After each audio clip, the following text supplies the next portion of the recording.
Good morning दोस्तों। कैसे हो आप लोग। आज के क्लास में हम डिस्कस करने वाले हैं 16 जून के करेंट्स अफेयर, जिसमें कि बहुत ही महत्वपूर्ण खबरों को आज हम डिस्कस करने वाले हैं। जैसे कि आपको लास्ट क्लास में हम बताएं कि हम हमेशा जो टॉपिक कवर करते हैं वो 5 टॉपिक होते हैं जो कि 100% एग्जाम एक्सपेक्टेड टॉपिक होते हैं, ठीक है। जिसमें होता है economic, international relations, science and tech and support and education, ठीक है।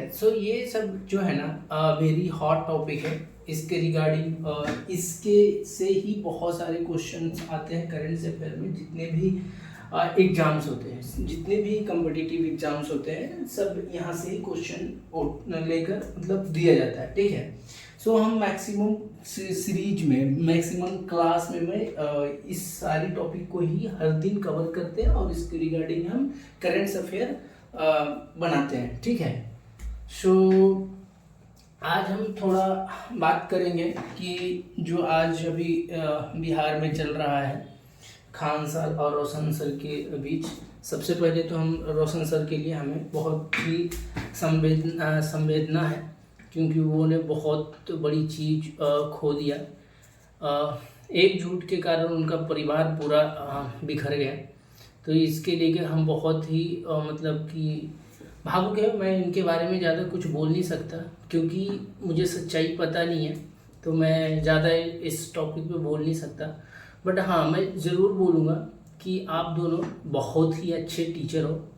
खान सर और रोशन सर दोनों ही बहुत अच्छे टीचर हैं। दोनों ने गरीब के लिए बहुत ही ज़्यादा काम किए, खास करके बिहार के छात्र एवं छात्राओं के लिए। जो भी ज़्यादा गरीब छात्र हैं, छात्राएं हैं, उसको फ्री में शिक्षा देना और तो और शिक्षा में एक क्रांति लाना, जो ने खान सर लाया यूट्यूब से, फिर सस्ता शिक्षा करके, हॉस्पिटल खोल करके, बहुत सारी चीज़ें, बहुत ज़्यादा मेहनत करके वो बहुत ज़्यादा बिहार के युवाओं को सब कुछ दिया। ऐसा नहीं है कि शिक्षा, वो हर पल हर लोगों के साथ खड़ा है। जैसे कि कोई भी एग्ज़ाम फेल, लीक हो या कुछ भी स्टूडेंट के प्रति कुछ भी अत्याचार हो, डायरेक्ट खड़ा होते हैं। ये नहीं सोचते कि उनका कोचिंग का सील हो जाएगा, उनको कटघरे में खड़ा किया जाएगा, उन पे FIR होगा, कुछ भी नहीं सोचते। वो सीधा सीधी अपने स्टूडेंट के लिए खड़ा हो जाते हैं।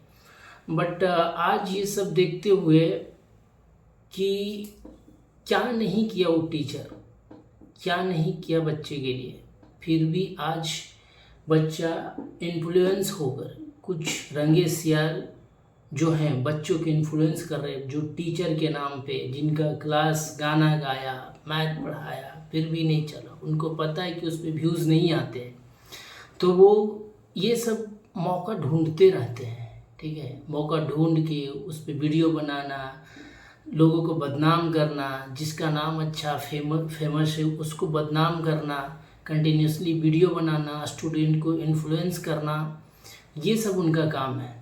तो मैं हर बच्चों से हाथ जोड़ के रिक्वेस्ट करता हूँ, ऐसे टीचर से बच्चों, ऐसे रंगे सियार से बच्चों, उसके इन्फ्लुएंस में मत आओ, अपना पढ़ाई पे फोकस करो, ठीक है। क्योंकि आपके माँ बाप हर लोग आपसे उम्मीद कुछ रख के पटना आपको भेजा है। आपको पता है आपका अपने घर का कंडीशन कैसे है, आपके मम्मी कितने गरीब है, पापा कितने गरीब है, कैसे पैसा कमा कर आपको देते हैं हर महीना। तो उस पैसा को सही डायरेक्शन में यूटिलाइज करो। और ये भी पता है कि हम लोग दिन रात मेहनत करते हैं कि हर गरीब को, हर बच्चे को कैसे शिक्षा दिया जाए, सस्ता शिक्षा, फ्री शिक्षा, अच्छा से अच्छा कंटेंट दिया जाता है जो कि एग्ज़ाम पॉइंट ऑफ व्यू से ज़्यादा आए। अच्छे से एक्सप्लेन करने का ट्राई करते हैं ताकि बच्चों को पूरा का पूरा समझ आए। हम लोग दिन रात मेहनत करते हैं, ठीक है। पर बच्चा क्या करता है, कोई भी इन्फ्लुएंस होने के कारण कोई भी टीचर को सपोर्ट की ज़रूरत नहीं है। अगर कोई टीचर का कुछ भी चीज़ें कन्फ्लिक्ट हुआ, लड़ाई हुआ, झगड़ा हुआ, कुछ भी कन्फ्यूज़न हुआ, हमारे प्रशासन है वहाँ पे बैठा, ठीक है। प्रशासन इन्वेस्टिगेट करेगा, प्रशासन देखेगा हर चीज़ को। बट बच्चे को इसमें इन्वॉल्व नहीं होना चाहिए। ना ही धर्म के आधार पे झगड़ा करना चाहिए, ना जाति के आधार पे, ना कुछ भी। बट आप लोग को पढ़ाई करना चाहिए, बस पढ़ो और पढ़ के आगे बढ़ो, ठीक है। ये सब देखते हुए थोड़ा आज बहुत मन भारी लग रहा था, बहुत उदास विधान लग रहा था कि मैं जो चीज़ें दे रहा हूँ, जो हम लोग डेली शिक्षक के रूप में डेली जो हम मोटिवेशन बातें बोलते, उसका क्या असर पड़ रहा समाज में। समाज जा कहाँ रहा है, बच्चे कहाँ जा रहे हैं, किस ओर जा रहे हैं, मुझे नहीं पता। बट मैं आप लोग से एक ही रिक्वेस्ट करूँगा कि आप लोग अपने माँ बाप को पैसे को बर्बाद मत करो, ठीक है।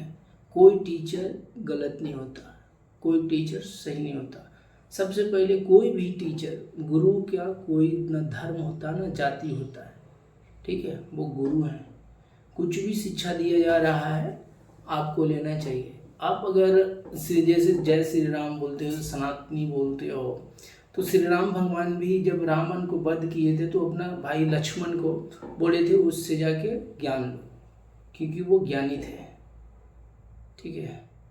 तो आप लोग को भी उस पर ध्यान रखते हुए आप अपने पढ़ाई पे फोकस करो, ठीक है, ताकि आगे चल के आपको नुकसान ना हो। वो टीचर जो भी झगड़ा हुआ, कन्फ्लिक्ट हुआ, कुछ भी मिस कन्फ्यूज़न हुआ, वो आज नहीं कल रिजॉल्व हो जाएगा। लेकिन आपका अगर 2 महीना बर्बाद हो जाएगा तो एक एग्ज़ाम छूट सकता है आपका, आप एक सिलेक्शन से पीछे रह जा सकते हो।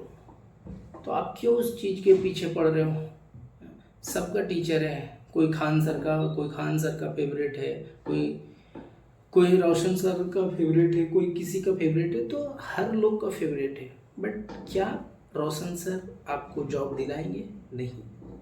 क्या खान सर आपको जॉब देंगे? नहीं। आपको जॉब कौन देगा? जो वहाँ के गवर्नमेंट है, हमारे इंडिया गवर्नमेंट है, उसके लिए क्या होता है, एग्ज़ाम होता है। तो आप एग्ज़ाम की तैयारी करो ना, ठीक है। हुआ कुछ भी चीज़ें हुआ, आप सर के साथ हो रहो, हम ये नहीं बोलते सर के साथ नहीं देना चाहिए, लेकिन दंगा में नहीं, किसी को बातों में आके नहीं। अपना एक कोई टीचर है आया, मुझे पता नहीं उसका क्या नाम है, विपिन सर, वो इतने रंगसियार आदमी हैं। आपको पता है मुखिया में जब खड़ा हुआ था तो खान सर को बुलाया और अपना दोस्त बताया। खान सर ने भी बेचारा वो बोला आप अच्छे दोस्त थे, लेकिन आज वो क्या किया, उसका यूट्यूब चैनल नहीं चल रहा था, इनकम नहीं हो रहा था। आज क्या किया, दूसरे का मतलब कि इमोशन के साथ खेल के डेली वीडियो बनाते जा रहा, डेली कुछ ना कुछ बताते जा रहा। कभी कहता 1200 करोड़ का प्रॉपर्टी है, कभी कहता फैजल खान है। भाई फैजल खान आज से ये पटना में नहीं रह रहा था। अगर वो फैजल खान था तो आपको अगर इलेक्शन में, मुखिया के चुनाव में आपको रैली में गया तो उसी टाइम आप बोलते आप फैजल खान हो, आपका सपोर्ट मुझे नहीं चाहिए। जब आपको लाभ मिल रहा है तो सब खान सर, आज आप उसको फैजल खान बना दिए। कोई बोलता है उत्तर प्रदेश का है, कोई बोलता है बिहार का है। तुम लोग तो वीडियो बना के उत्तर प्रदेश बिहार के कर देते हो, मतलब एक राज्य से दूसरे एक राज्य में बांट देते हो। लेकिन जो बिहार का यूपी में जाके काम करता है उससे पूछो, वो आम लोगों पे समाज में इम्पैक्ट पड़ता है, ठीक है। जो यूपी से बिहार में आके काम कर रहा हो उसको इम्पैक्ट पड़ता है, तुम लोगों के नहीं। तुम लोग क्या कर रहे हो, वीडियो बना रहे हो, डाल रहे हो, बस व्यूज़ आनी चाहिए। तो ये चीज़ें पे हम लोग के प्रॉपर ध्यान देना चाहिए, ताकि हम अपने फोकस से भटके नहीं, हमें अपने लक्ष्य पे ही चलना चाहिए। मैं देख रहा था कोई एक स्टूडेंट खान सर का फ़ोटो लगाया हुआ था, प्रेमानंद महाराज जी का फ़ोटो लगाया हुआ था, बट अपने माँ बाप का फ़ोटो नहीं लगाया था। और आज वो फ़ोटो फाड़ रहा था और बोल रहा था मैं सर आज से उदास हूँ। भाई क्यों? सबसे पहले तो आपका माँ बाप गुरु है ना, उसका फ़ोटो क्यों नहीं? ये दिखावे मत करो। सबसे पहले अपने माँ बाप को रिस्पेक्ट करो, फिर गुरु को करो, उसके बाद किसी को करना है तो करो। बट जब भी करना है तो माँ बाप के पैसे पे अय्यासी मत करो, करना है तो अपने पैसे पे करो, ठीक है। सो मैं ज़्यादा टाइम नहीं लूँगा, मैं अब चलता हूँ आज के सेशन के, आज के क्लास के पहले क्वेश्चन की ओर, ठीक है। सो आज का पहला क्वेश्चन हमारा है निवारक निरोध प्रिवेंटिव डिटेनेशन का प्रावधान संविधान के किस अनुच्छेद में है? ठीक है, तो इसका ऑप्शन नंबर होगा सी, अनुच्छेद 22। ठीक है, अनुच्छेद 22 में लाइक प्रिवेंटिव एंड डिटेनेशन का प्रावधान है। ठीक है, सो इसका ऑप्शन नंबर होगा सी।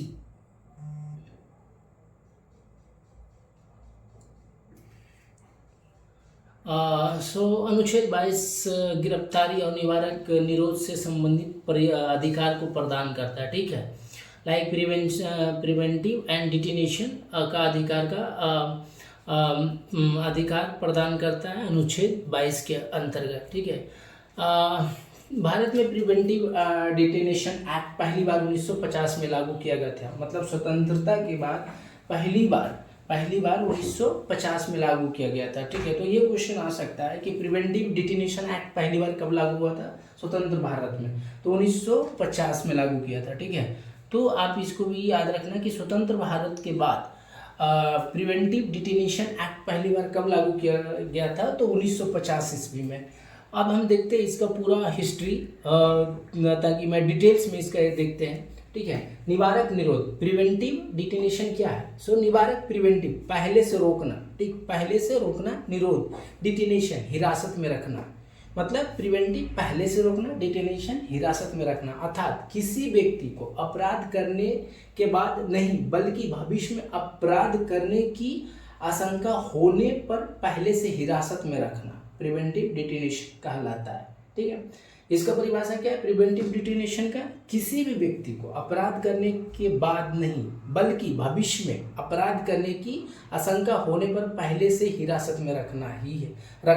ठीक है, प्रिवेंटिव डिटेनेशन कहलाता है। अगर सरकार को लगता है कोई व्यक्ति देश की सुरक्षा को नुकसान पहुंचा सकता है, दंगा भड़का सकता है, आतंकवादी गतिविधियों में शामिल हो सकता है, सार्वजनिक व्यवस्था खराब कर सकता है, तो उसे बिना मुकदमा पूरा हुए भी कुछ समय के लिए हिरासत में रखा जा सकता है। ठीक है, किस स्थिति में रखा जा सकता है किसी भी व्यक्ति को? प्रिवेंटिव डिटेनेशन के अंतर्गत, अनुच्छेद 22 के अंतर्गत अगर किसी भी सरकार को लगता है कि कोई भी व्यक्ति देश की सुरक्षा को नुकसान पहुंचा सकता है, दंगा भड़का सकता है, आतंकवादी गतिविधियों में शामिल हो सकता है, सार्वजनिक व्यवस्था खराब कर सकता है, तो उसे बिना मुकदमा पूरा हुए भी कुछ समय के लिए नहीं कि 5 साल 10 साल, कुछ समय के लिए हिरासत में रखा जा सकता है। मैक्सिमम 3 महीना होता है, तो मैक्सिमम 3 महीना रख सकता है। ठीक है, तो जैसे कि आप लोग देखते होंगे कि जब इलेक्शन के टाइम आता है 144 लागू होता है, तो जिस पे भी कड़ा मुकदमा चला हुआ हो और बेल पे बाहर है, तो वो क्या करता है कि उसको फिर से डिटेन कर लिया जाता है। ठीक है, डिटेन किया जाता है और उसको जब इलेक्शन खत्म हो जाता है तो उसे बाहर कर दिया जाता है, क्योंकि ये जब इलेक्शन होता है तो वो एक सेंसिटिव मुद्दा रहता है। ठीक है, सेंसिटिव माहौल रहता है, तो उसमें क्या होता है कि लाइक दंगा भड़काया जा सकता है, मतलब कुछ भी ऐसी गतिविधियां कर सकता है जो कि हमारा लाइक सुरक्षा में नुकसान पहुंचा सकता है या सार्वजनिक व्यवस्था को खराब कर सकता है। ठीक है, तो उसके ऊपर प्रिवेंटिव डिटेनेशन एक्ट लगा करके किसी भी व्यक्ति को जिस पे शक हो सरकार को, वो कुछ दिनों के लिए हिरासत में ले सकता है। वो अनुच्छेद 22 के अंदर आता है, जो कि 1950 में पहली बार स्वतंत्र भारत के पहली बार में लागू किया गया था। ठीक है, अब हम बढ़ते हैं और इसका देखते हैं तो इसका हिस्ट्री क्या है, मतलब हिस्ट्री क्या है। तो ये प्रिवेंटिव डिटेनेशन एक्ट जो था, ब्रिटिश शासन में निवारक निरोध का इस्तेमाल अंग्रेजों ने स्वतंत्रता सेनानियों को रोकने के लिए किया था। ठीक है, ये जब एक्ट लगाया था, ये सबसे पहला एक्ट जो लाया था ये ब्रिटिश शासन में लाया गया था। ठीक है, प्रिवेंटिव डिटेनेशन का किस लिए लाया गया था कि कोई भी स्वतंत्रता सेनानी है तो उसको बिना मुकदमा चलाए उसको हिरासत में लिया जा सकता है कुछ दिन के लिए। ठीक है, सो महत्वपूर्ण कानून क्या है, तो कुछ हम महत्वपूर्ण कानून के बारे में भी हम कवर किए जो कि ऑप्शंस में दिए हुए थे। ठीक है, डिफेंस ऑफ इंडिया एक्ट 1915 प्रथम विश्व युद्ध के दौरान लागू हुआ था। ये क्वेश्चन भी आ सकता है, डिफेंस ऑफ इंडिया एक्ट 1915 में कब लागू हुआ था? तो ये प्रथम विश्व युद्ध के दौरान लागू हुआ था, ठीक है। तो ये भी क्वेश्चन पूछा जा सकता है आपको कि प्रथम विश्व युद्ध के दौरान क्या लागू हुआ था? डिफेंस ऑफ एक्ट 1915 में, ठीक है। या 1915 में डिफेंस ऑफ एक्ट 1915 के अंतर्गत क्या लागू हुआ था? तो प्रथम विश्व युद्ध के दौरान ये लागू हुआ था, ठीक है। रॉलेट एक्ट 1919 में, ठीक है। तो ये क्वेश्चन MBBI है, आप इससे क्वेश्चन आपको देखने को मिल सकता है आने वाले एग्जाम में, ठीक है। तो 1915 में प्रथम विश्व युद्ध के दौरान लागू हुआ था। डिफेंस ऑफ इंडिया एक्ट 1915 प्रथम विश्व युद्ध के दौरान लागू हुआ था, ठीक है। रॉलेट एक्ट 1919 जलियांवाला बाग हत्याकांड का जो हुआ था, ठीक है, उसमें बिना मुकदमे के गिरफ्तारी की अनुमति थी। इसी के विरोध में देश भर में आंदोलन हुआ था, ठीक है। जो रॉलेट एक्ट जो लागू हुआ था वो अनुच्छेद 22 के था, बिना मुकदमे के गिरफ्तारी की अनुमति। इसी के विरोध में देश भर में आंदोलन हुए।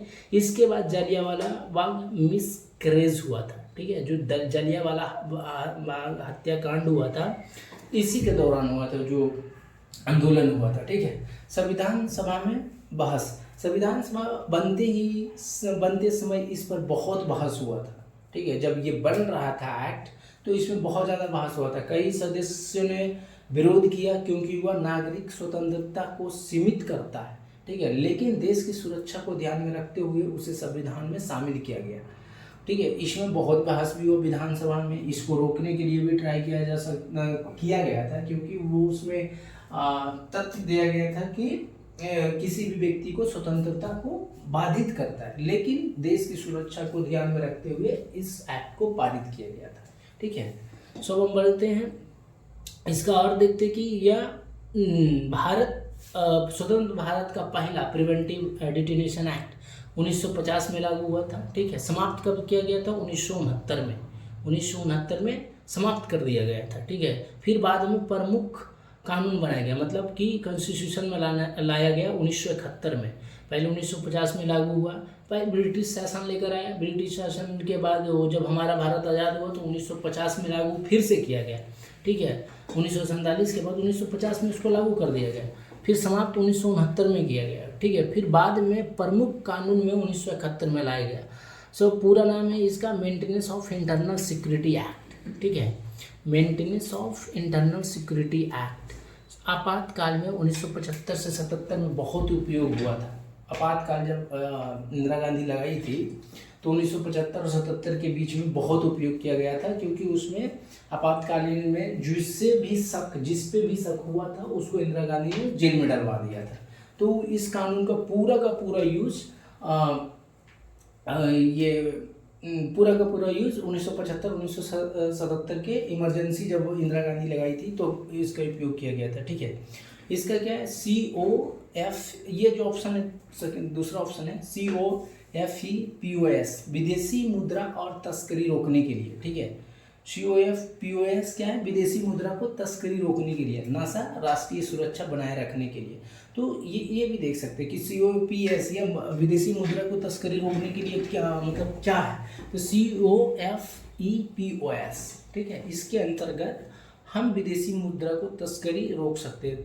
विदेशी मुद्रा मतलब यूरो, डॉलर, जो भी डायरेक्ट यूरो, डॉलर मतलब कैश लेके एक से दूसरे कंट्री में सफ़र करता है, जो कि ज़रूरत से ज़्यादा हो, तो वो विदेशी मुद्रा को तस्करी के अंतर्गत आता है, जो कि उसको हम रोकने के लिए COFEPOS के अंतर्गत उसको तस्करी को रोका जा सकता है और रोकने का काम किया जाता है, ठीक है।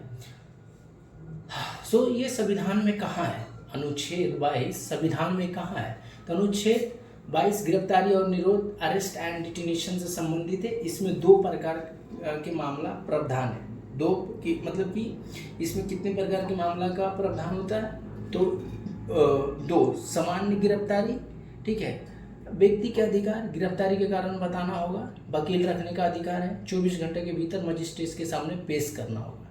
आप जैसे कि ये जो अनुच्छेद 22 के अंतर्गत किसी भी व्यक्ति को गिरफ्तार किया जाता है सामान्य गिरफ्तारी में, ठीक है, तो व्यक्ति का अधिकार है गिरफ्तारी का कारण बताना होगा। जैसे अब पुलिस आता है तो आप पुलिस हमारे घर में किसी के घर में आता तो पूछते हो ना कि ऑर्डर है क्या? सो ऑर्डर नहीं लेकर, वारंट लेकर आए हो, तो नहीं बोलता, तो वो उसका पूछने का अधिकार है। जब तक आपका वारंट नहीं तो आपको गिरफ्तार नहीं किया जा सकता है। तो शक के आधार पर वारंट लाकर उसको गिरफ्तार किया जा सकता है और कुछ दिन को मतलब 2-3 महीने के लिए अंदर रखा जा सकता है और उसमें वकील रखने का भी अधिकार है। और जब पुलिस गिरफ्तार करती है किसी को भी बिना कोई भी केस के अगेंस्ट, ऐसे ही सामान्य गिरफ्तारी करती है, तो उसको 24 घंटा के भीतर मजिस्ट्रेट के सामने पेश करना होगा। ठीक है, मतलब कोर्ट में पेश करना होता है 24 घंटा के अंदर। ये लॉ है। प्रिवेंट डिटेंशन क्या है? सरकार विशेष परिस्थितियों में व्यक्ति को हिरासत में रख सकती है। सरकार विशेष परिस्थितियों में व्यक्ति को हिरासत में रख सकती है।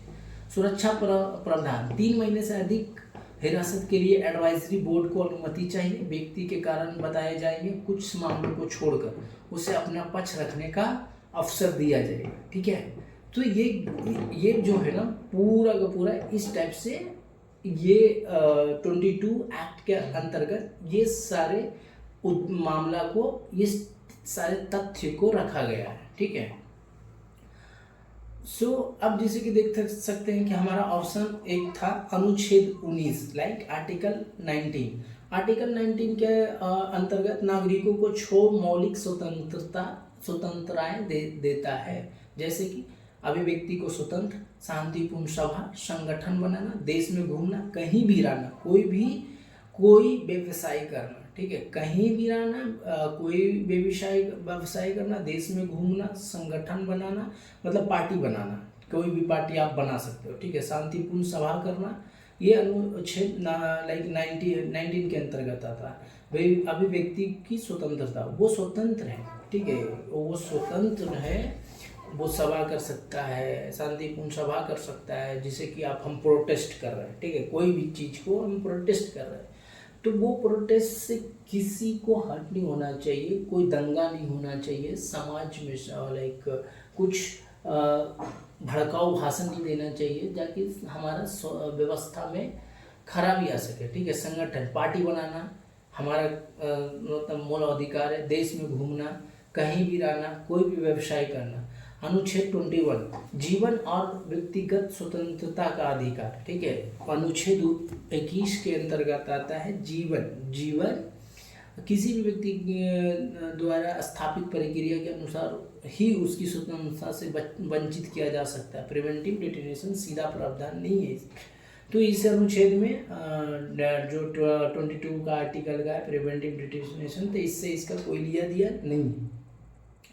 ठीक है, अब हम देखते हैं इसका। अब मैं इसको समराइज कर दिया हूँ ताकि आपको याद करने में इजी हो। ठीक है, कि तुरंत याद हो सके। अनुच्छेद 32 संवैधानिक उपचारों का अधिकार है। संवैधानिक उपचारों का अधिकार, अगर आप फंडामेंटल राइट्स का उल्लंघन हो तो व्यक्ति सीधे सुप्रीम कोर्ट ऑफ इंडिया जा सकता है। अगर फंडामेंटल राइट्स का उल्लंघन हो तो व्यक्ति सीधे सुप्रीम कोर्ट जा सकता है। ठीक है, ये अनुच्छेद 32 के अंतर्गत आता है। ठीक है, अब इसे हम देखते हैं कि और इस अनुच्छेद को डॉक्टर भीमराव अम्बेडकर ने संविधान का आत्मा कहा था। ठीक है, हार्ट एंड सोल। ठीक है, ये भी क्वेश्चन आपसे पूछा जा सकता है कि डॉक्टर भीमराव अम्बेडकर ने किस आर्टिकल को हार्ट एंड सोल कहा था, या फिर हार्ट एंड सोल किस अनुच्छेद, कौन सा अनुच्छेद है, या 32 कौन अनुच्छेद का डॉक्टर भीमराव अम्बेडकर ने क्या कहा था, तो हार्ट एंड सोल कहा था। ठीक है, आत्मा। ठीक है, अब हम देखते हैं कि एक मतलब एक टेबल बना कर दिया हूँ ताकि आपको जल्दी से जल्दी याद हो जाए। और ये जो क्वेश्चन है ना मोस्ट MBB है, ये आपको ये कई एग्जाम में देखने को मिल सकता है। ठीक है, आने वाले कई एग्जाम में। तो ये देखते हैं हम प्रिवेंटिव डिटेंशन, भविष्य के संभावित अपराध को रोकने हेतु हिरासत में लेना। संविधान में अनुच्छेद 22 के अंदर है। संविधान में पहला कानून कब बना था? प्रिवेंटिव डिटेंशन 1950 में। ठीक है, NSA क्या है? 1980 में NSA एक्ट लाया गया। MISA क्या है? जो 1971 में लाया गया। COFEPOSE जो लाइक फॉरेन मुद्रा का तस्करी 1974 में लाया गया। एडवाइजरी बोर्ड कब है? 3 महीने से अधिक निरोध के लिए आवश्यक है। ठीक है, ये इसका अनुच्छेद 22 का रिलेटेड था और कुछ हम अलग अलग अनुच्छेद भी देखें। सो उसका अनुच्छेद का पूरा विवरण दिया गया है, ठीक है। तो आप इसको अच्छे से पढ़ना, यहाँ से 1-2 क्वेश्चन तो बनता है, आने वाला एग्जाम में आएगा, क्योंकि ये अभी बहुत ये जो अनुच्छेद है कई लोगों पे बहुत जल्द मतलब बहुत जल्दी लागू हो रहा है, क्योंकि प्रोटेस्ट वगैरह चल रहा है, जिससे कि हमारे समाज में खराबी हो सकता है, दंगा भड़क सकता है, इसलिए सरकार ने तुरंत डिटेन करता है। आप लोग देखते होंगे कि सरकार ने तुरंत आया ब्रिजवान लेकर, जो भी भड़काऊ भाषण दे रहा है, जो लोगों भड़काऊ चीज़ें कर रही है, दंगा भड़काने की कोशिश कर रहे हैं, सरकार उसे तुरंत डिटेन कर लेती है और उस पर सीधा मुकदमा चलाया जाता है, उसको जेल में रखा जा सकता है। उस पर मुकदमा बिना चले ही गिरफ्तारी, देखते होंगे कि उसमें कोई वारंट वगैरह नहीं आता है, सीधा डिटेन किया जाता है, क्योंकि वो एक्ट के अंतर्गत आता है, उसमें किसी के वारंट की जरूरत नहीं, उसमें मुकदमा चले या ना चले, सीधा उसको डिटेन किया जा सकता है, ठीक है। सो 1950 में पहली बार लागू हुआ था, ठीक है, फिर उसको बंद किया गया, फिर से 1971 में लाया गया, और सबसे ज़्यादा उसको 1975 से 1977 में यूज किया जब इंदिरा गांधी ने आपातकाल लगाई थी, ठीक है। तो ये सब चीज़ें मतलब कि फंडामेंटल्स याद रखना, ये डायरेक्ट पूछ सकता है, या अगर आपको जैसे कि कोई भी लॉन्ग टाइप के आंसर कर रहे हो तो ये सब पॉइंट अच्छे से याद रखना और पॉइंट आंसर करना, ठीक है। अब हम बढ़ते हैं नेक्स्ट क्वेश्चन की ओर। क्वेश्चन नंबर 2, जनसंख्या परिवर्तन डेमोग्राफिक चेंज पर उच्च स्तरीय समिति किस मंत्रालय के अंतर्गत गठित की गई है? तो ये गृह मंत्रालय, ठीक है, होम अफेयर्स मिनिस्ट्री, ठीक है, तो गृह मंत्रालय, ठीक है। तो इसका ये भी MBBI क्वेश्चन है अभी, क्योंकि सेंसस स्टार्ट होने वाला है 2027 में, इसलिए ये क्वेश्चन बहुत ही इंपॉर्टेंट है, ठीक है, MBBI है। ऑप्शन नंबर बी, ठीक है।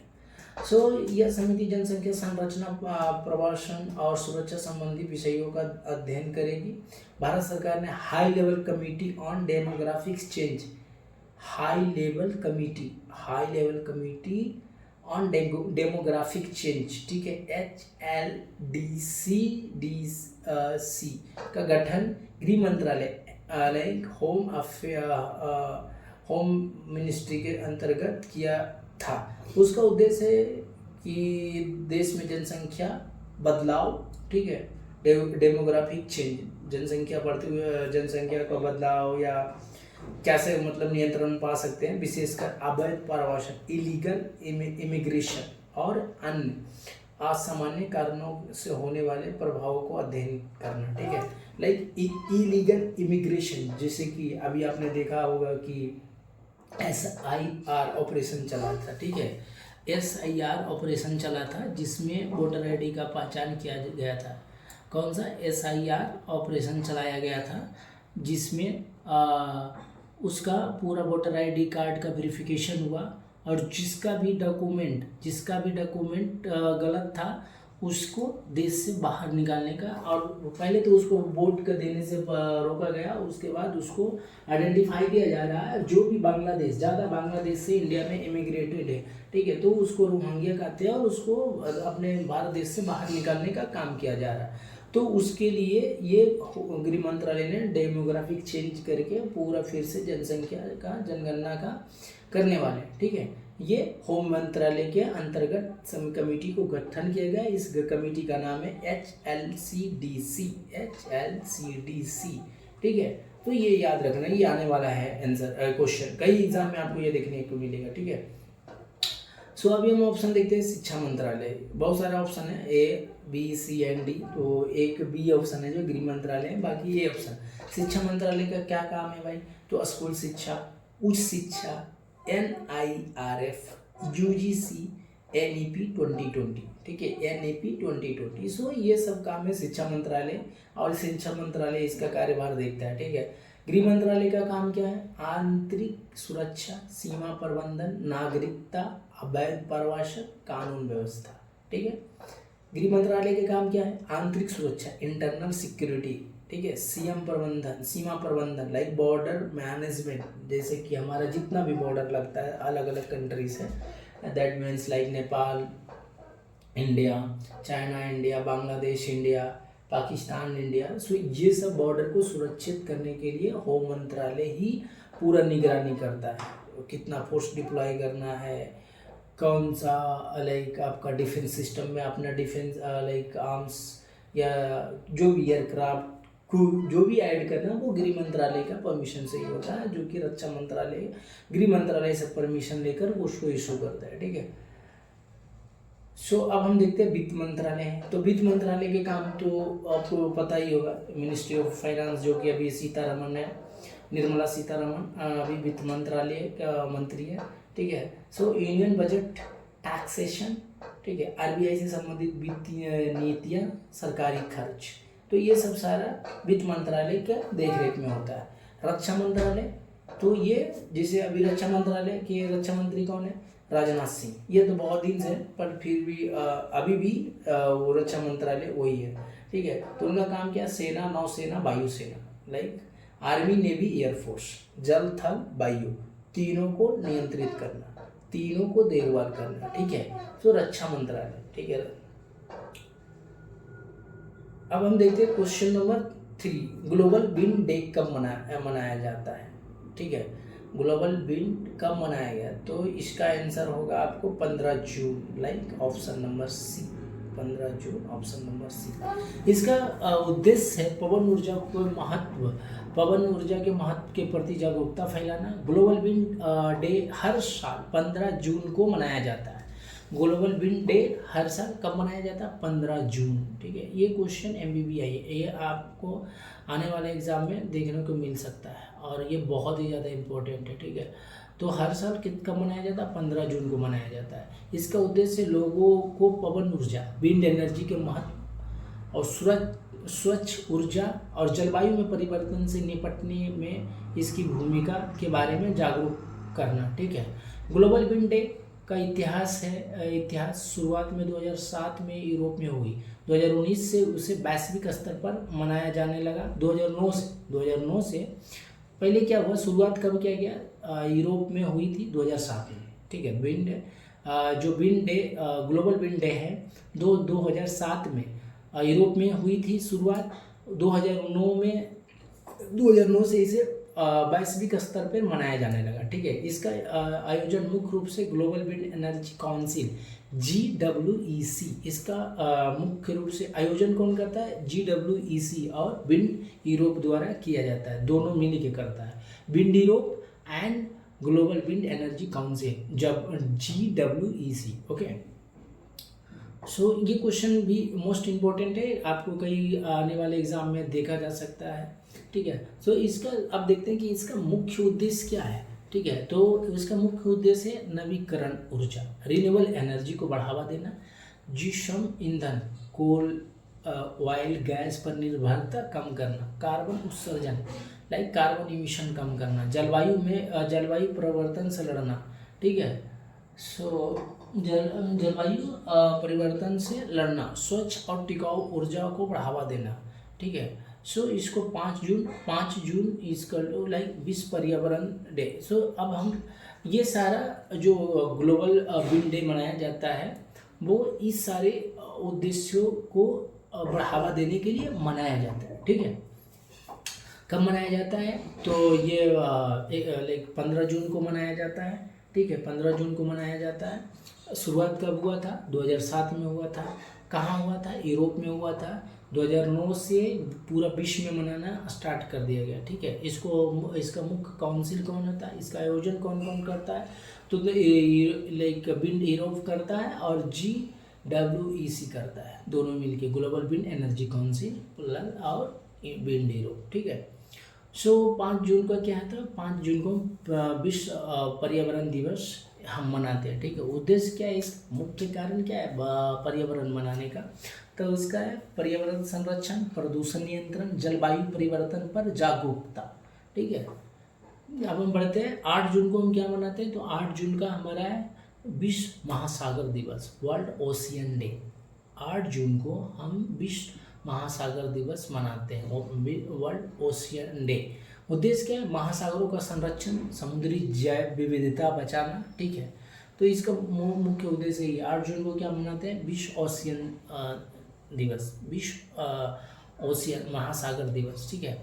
21 जून को हम मनाते हैं अंतर्राष्ट्रीय योगा दिवस। 21 जून को हम मनाते हैं अंतर्राष्ट्रीय योगा दिवस। ठीक है, शुरुआत कब से हुआ? 2015 में। ठीक है, प्रस्ताव भारत द्वारा संयुक्त राष्ट्र में रखा गया है। ठीक है, संयुक्त राष्ट्र में रखा गया। शुरुआत कब हुआ था अंतर्राष्ट्रीय योगा दिवस? 2015 में। प्रस्ताव कौन रखा था? भारत द्वारा प्रस्ताव रखा गया, संयुक्त राष्ट्र में रखा गया था। ठीक है, दिवस एंड तारीख। तो अब हम देखते हैं कि हमने एक टेबल बना करके जितना भी वर्ल्ड लाइक इसमें इन्वॉल्व लाइक हम सेलिब्रेट करते हैं उसको मैं एक टेबल की फॉर्म में देने का ट्राई किया, ताकि एक बार व्यू करो और आपको रिवाइज हो जाए। ठीक है, सो वर्ल्ड इन्वायरमेंट डे कब है? 5 जून। World ocean day 8 June.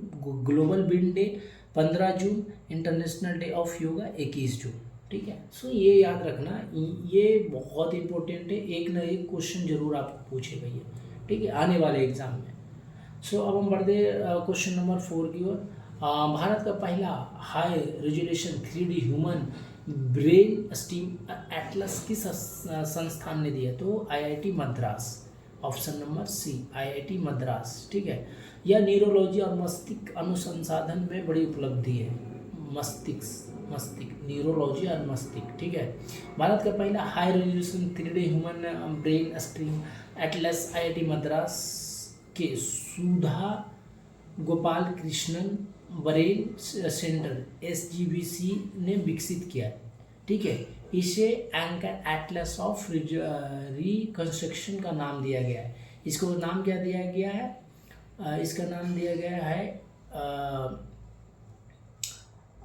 Atlas of nomenclature like neurochemical characterization of human brain stem with 3D reconstruction नाम दिया गया। ठीक है, यह मानव मस्तिष्क को ब्रेन स्टोम का अत्यंत विस्तृत 3D मानचित्र है। ठीक है, सो ये भी बहुत इंपॉर्टेंट क्वेश्चन है, MBBI है, ये आपको कई एग्जाम में देखने को मिल सकता है।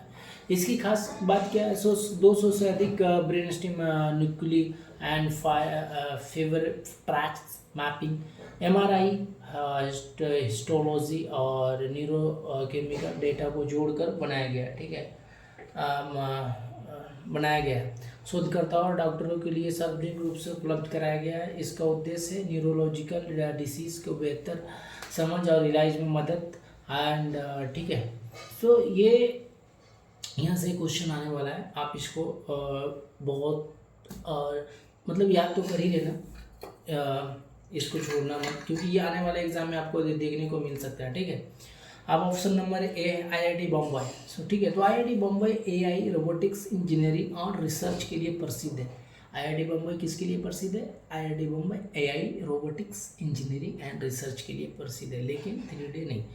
एंड IIT बैंगलोर, तो ये इंडियन इंस्टीट्यूट ऑफ साइंस, ठीक है, रिसर्च इंस्टीट्यूट के लिए है, रिसर्च के लिए बैंगलोर IISc जो है बैंगलोर रिसर्च के लिए प्रसिद्ध है। ठीक है, अब हम बढ़ते हैं नेक्स्ट क्वेश्चन की ओर।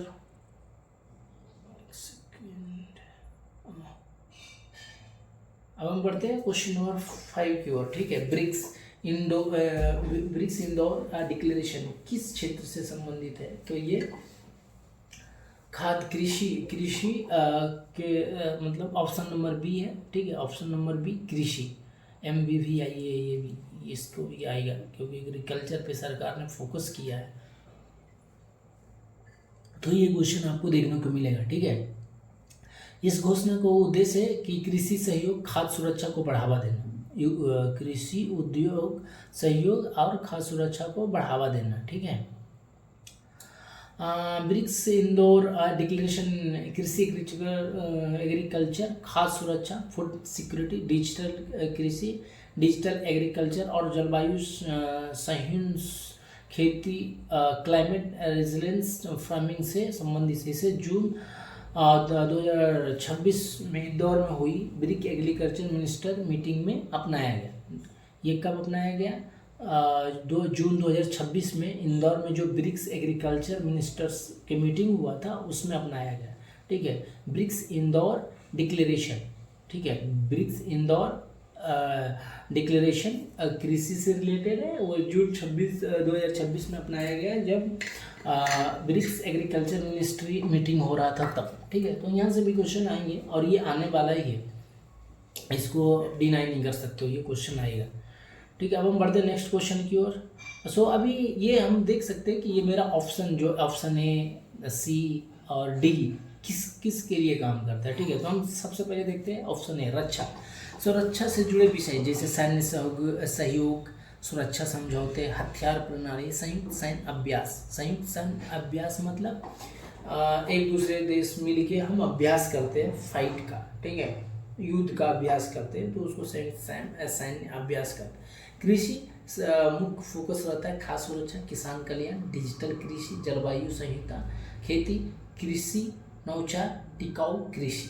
ठीक है, तो ये सब सारी जो फोकस में मुख्य फोकस है ये इन सब सारी एरिया में होती है। ठीक है, अब हम देखते हैं अंतरिक्ष स्पेस। तो अंतरिक्ष के बारे में तो आपको पता है कि अंतरिक्ष जो स्पेस टेक्नोलॉजी है वो स्पेस के अंतर्गत आता है। जैसे अंतरिक्ष क्षेत्र में विषय होते हैं उपग्रह, स्पेस मिशन, लॉन्च व्हीकल। ठीक है, और अपना ऑप्शन नंबर डी है पर्यटन, लाइक टूरिज्म। सो पर्यटन से जुड़े विषय क्या क्या होता है, सांस्कृतिक सहयोग, पर्यटन विकास, यात्रा सुविधाएं। ठीक है, सो अपनाया गया, ये इसको अपनाया कब गया था, तो जून 2026 में। यहाँ जो एग्रीकल्चर इंदौर है, ब्रिक्स एग्रीकल्चर इंदौर है, उसको जून 2026 में अपनाया गया। स्थान क्या था, इंदौर मध्य प्रदेश में। बैठक किसका था, 16वीं ब्रिक्स एग्रीकल्चर मिनिस्टर का मीटिंग था, उसमें अपनाया गया। मुख्य विषय क्या था, कृषि, खाद्य सुरक्षा, डिजिटल कृषि, कई कृषि पहलों का समन्वय, भारत की भूमि। ठीक है, एंड कोऑर्डिनेशन। सो ये सब सारी चीज़ें पे देखा गया था। अब हम बढ़ते हैं नेक्स्ट की क्वेश्चन की ओर। Question number 6, insolvency and bankruptcy code IBC कब लागू हुआ, 2016 में। ऑप्शन नंबर सी 2016 में। IBC भारत में दिवालियापन समाधान के लिए अपने बनाया गया कानून है। इंसॉल्वेंसी एंड बैंकरप्सी IBC 2016 में 28 मई 2026 को लागू किया गया था। इसका उद्देश्य था कंपनियों, साझेदारी, फार्मा और व्यक्ति की दिवालियापन और अदायगी असमर्थता की प्रक्रिया को तेज और व्यवस्थित बनाना। ठीक है, सो 2016 IBC 2016 में लागू हुआ और इसका मुख्य उद्देश्य था ये। इंसॉल्वेंसी बैंकरप्टी में अंतर क्या, दोनों में क्या है, तो दिवालियापन की स्थिति जब कोई व्यक्ति या कंपनी अपने कर्ज के समय पर नहीं चुकाता है, उसको दिवालियापन की स्थिति में लाइक कंसीडर किया जाता है। जैसे सीधी स्थिति है, फाइनेंशियल कंडीशन उसका सही नहीं है, तो उसको दिवालियापन की स्थिति में घोषित किया जाता है। बैंकरप्टी क्या है, दिवालिया घोषित होना, मतलब कि दिवालियापन की स्थिति बनना। इंसॉल्वेंसी और बैंकरप्टी मतलब दिवालिया घोषित कर देना, जब अदालत या कानून प्रक्रिया के तहत व्यक्ति या संस्था को दिवालिया घोषित कर दिया जाता है। ठीक है, उसको बैंकरप्टी कहते हैं, दिवालिया घोषित होना। ठीक है, कानूनी स्थिति क्या है, इसका लीगल स्टेटस IBC लाने की जरूरत क्यों पड़ी, तो 2016 से पहले भारत के कई अलग अलग कानून थे। सिख इंडस्ट्रियल कंपनीज, ठीक है, एक्ट ICCA 1985।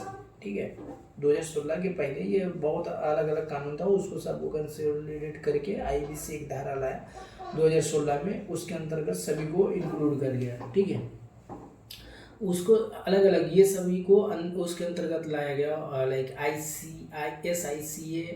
ठीक है, रिकवरी ऑफ डेब्ट due to bank and financial institution, and SARFAESI act 2002। ये तीनों कानून को एक कानून के अंतर्गत लाया गया, IBC कानून के अंतर्गत लाया गया और उसको 2016 में लागू किया गया। ठीक है, सो उसका लाइक सिंगल यूनिफाइड लॉ लाया गया, इन तीनों कानून के बदले एक कानून। ठीक है, तो ये भी पूछ सकता है कि 2000 जो IBC कानून लाया गया है किस कानून के बिहाफ पे लाया गया है, तो ये तीनों कानून के बिहाफ पे 2016 में IBC एक सिंगल यूनिफाइड लॉ बनाया गया है। ठीक है, सो IBC के मुख्य उद्देश्य क्या था, सो IBC का मुख्य उद्देश्य है कि खराब ऋण, बैड लोन, NPA कम करना, कर्ज वसूली प्रक्रिया तेज करना, कर्ज वसूली प्रक्रिया तेज करना, व्यवसाय करना आसान बनाना, निवेशकों का भरोसा बढ़ाना, समयबद्ध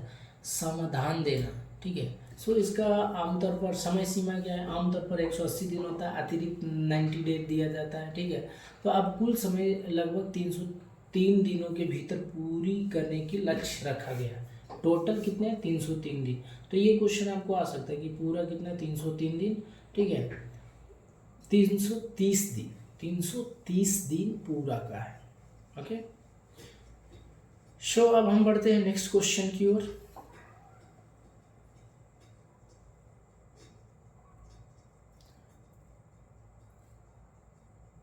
क्वेश्चन नंबर 7, भारत इनवोट्स 2026 कार्यक्रम को उद्घाटन कहाँ किया। ठीक है।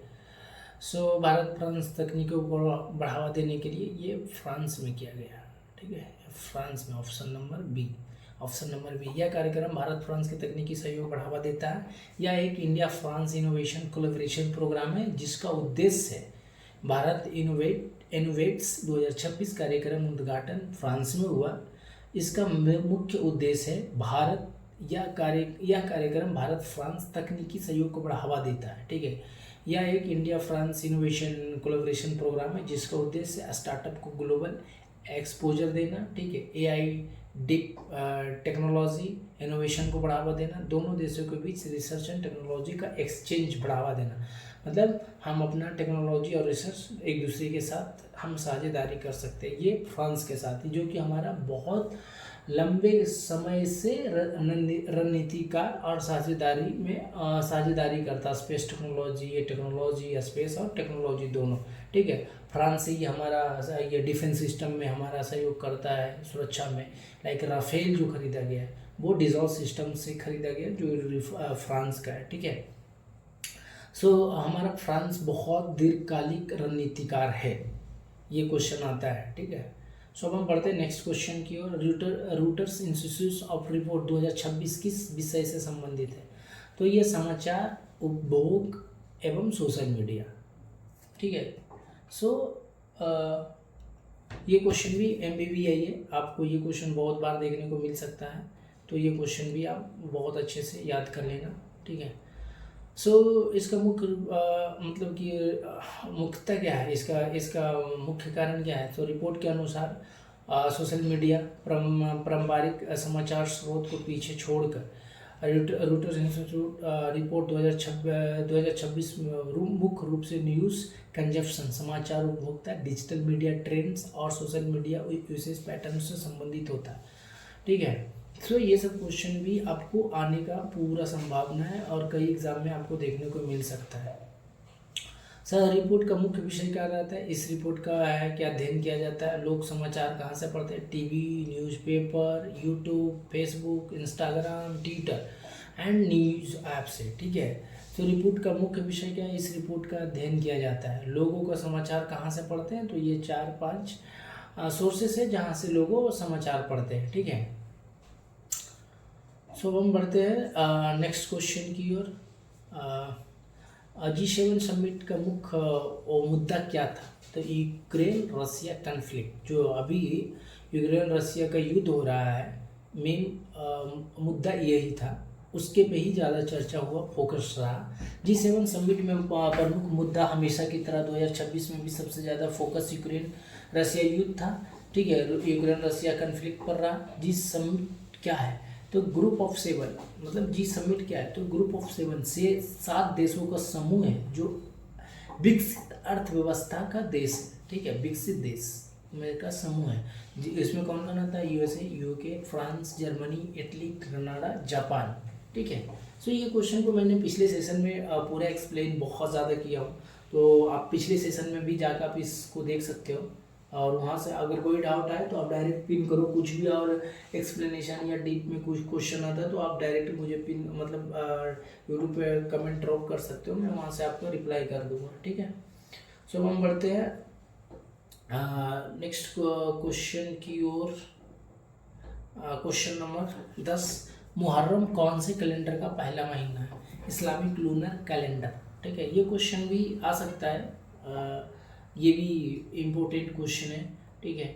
सो ये भी क्वेश्चन आपको कई एग्जाम में देखने को मिल सकता है। मुहर्रम कौन से कैलेंडर का पहला महीना है? Islamic lunar calendar. Muharram Islamic calendar का पहला महीना होता है जिसे हिजरी इस्लामिक लूनर कैलेंडर कहा जाता है। ठीक, हिजरी इस्लामिक लूनर कैलेंडर कहा जाता है। इस्लामिक कैलेंडर क्या है?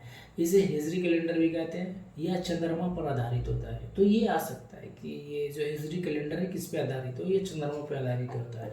इसमें कुल 12 महीने होते हैं। तो ये तो नॉर्मल है कि हर एक हमारे भी साल में 12 महीना, उसके भी साल में 12 महीना है, तो ये कॉमन है। ठीक है, अब हम पढ़ते हैं नेक्स्ट क्वेश्चन की ओर। क्वेश्चन नंबर 11, एटीएफ का पूरा नाम क्या है? तो एटीएफ का फुल फॉर्म है aviation turbine fuel. Aviation turbine fuel, aviation turbine fuel एक प्रकार का विशेष ईंधन है जो हवाई जहाज एयरक्राफ्ट के इंजन में इस्तेमाल किया जाता है। जो अभी हम टरबाइन जो चलता है, जो देखते हैं कि जो फ्लाइट उड़ता है तो दोनों साइड उसका जो डैना होता है उसमें टरबाइन लगा रहता है। ठीक है, तो उसमें इस फ्यूल का यूज किया जाता है। इसे आम भाषा में हम जेट फ्यूल भी कहते हैं। इसको आम भाषा में जेट फ्यूल। तो अगर क्वेश्चन आया कि एटीएफ का फुल फॉर्म क्या है, तो एविएशन टरबाइन फ्यूल है। ठीक है, इसको दूसरे नाम से क्या कहा जाता है? जेट फ्यूल भी के नाम से जाना जाता है। ठीक है, एटीएफ की खास बातें क्या है? तो ये हाईली रिफाइंड पेट्रोलियम प्रोडक्ट होता है। Highly refined product like petroleum product होता है। एटीएफ की खास अगर मतलब मुख्य विशेषता पूछा जाए तो ये है कि हाईली रिफाइंड पेट्रोलियम प्रोडक्ट होता है। सिर्फ एयरक्राफ्ट गैस टरबाइन इंजन के लिए उपयोग होता है। सिर्फ और सिर्फ एयरक्राफ्ट गैस टरबाइन इंजन के लिए उपयोग होता है। ठीक है, इसका कंजम्पशन बहुत साफ होता है, एफिशिएंट होता है। ठीक है, इनका कंबसन जो जलता है ना तो बहुत साफ, ये हमारा वायु प्रदूषण नहीं फैलाता है उतना। ठीक है, तो बहुत साफ और एफिशिएंट होता है। या हाई एल्टीट्यूड और लो टेम्परेचर में भी काम करता है। हाई एल्टीट्यूड और लो टेम्परेचर में भी काम करता है, क्योंकि अब इसको हम अपने मतलब कि रियल लाइफ से समझते हैं। जैसे कि आपको जब फ्लाइट उड़ती है तो फ्लाइट जब फ्लाई करती है तो इसका जो लैटिट्यूड बहुत हाई रहता है। वो इसका जो हाइट रहती है 64,000 किलोमीटर, 80,000 किलोमीटर के ऊपर जाकर रहता है। तो वहाँ क्या होता है? टेम्परेचर कम होता है। ठीक है, टेम्परेचर लो हो जाता है।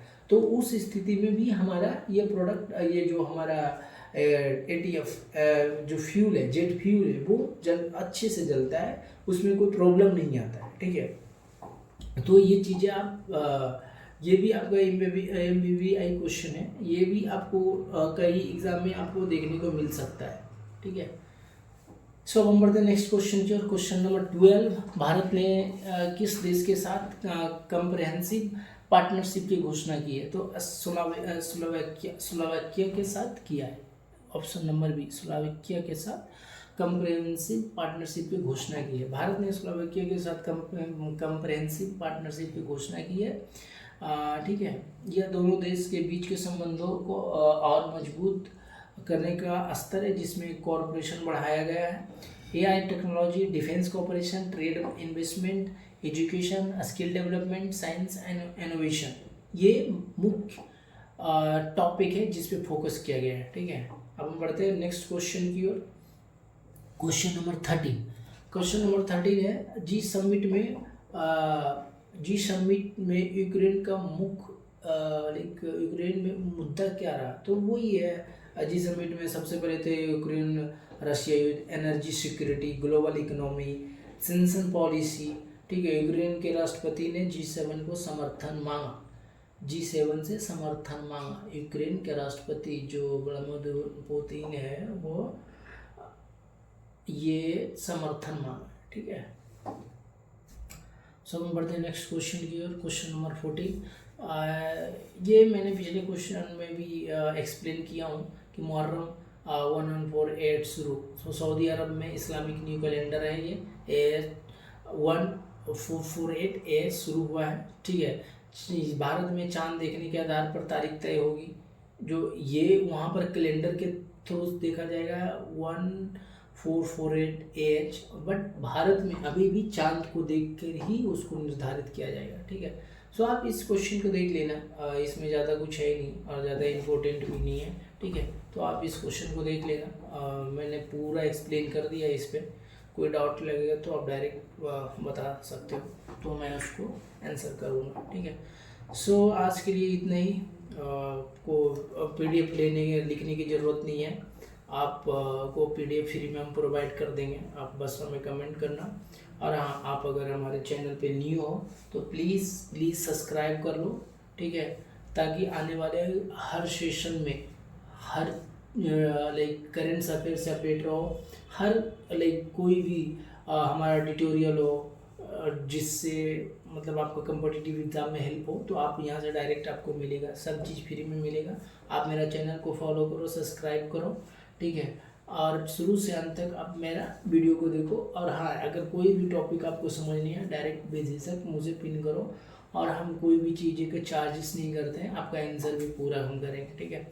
इंस्टाग्राम पे सूरज टीम 01 को फॉलो करो, फेसबुक पेज को फॉलो करो सॉलस पर, जो हमारा यूट्यूब चैनल का भी नाम है। व्हाट्सएप पे आप मैसेज कर सकते हो, ठीक है। सो कोई भी डाउट है बेझिझक करो, और कोई भी दंगे या कुछ भी मत रहो, आप सबसे पहले अपने माँ बाप का फ़ोटो लगाओ अपने सामने, पढ़ाई पे फोकस करो। जब भी आपको मन भटके अपने माँ बाप को लाचारी देखो, गरीबी देखो, उसके बाद आप पढ़ो, ठीक है। सो आज के लिए इतना ही, थैंक यू।